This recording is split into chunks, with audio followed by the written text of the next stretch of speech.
Hello, fellow RosterElf users. Louise Marshall from RosterElf welcomes you to this quick walkthrough on managing your availability. Whether you work a steady schedule or need the flexibility to change things up during exams or holidays, I'll show you exactly how to keep your roster accurate and stress-free. How to open My Calendar. Head to the My Calendar tab from your dashboard to review and edit everything related to your availability. How to update standard availability.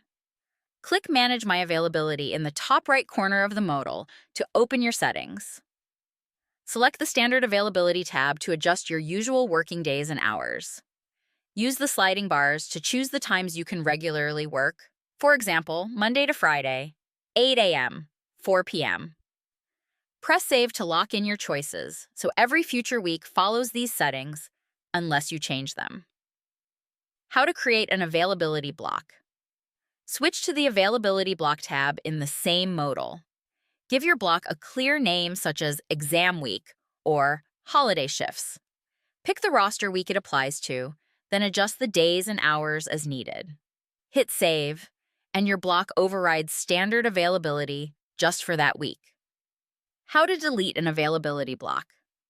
Open the relevant block on the right-hand side of My Calendar.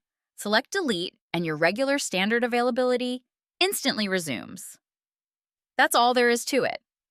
If you have any questions, our support team is always here to help. Happy rostering, and I'll see you in the next video.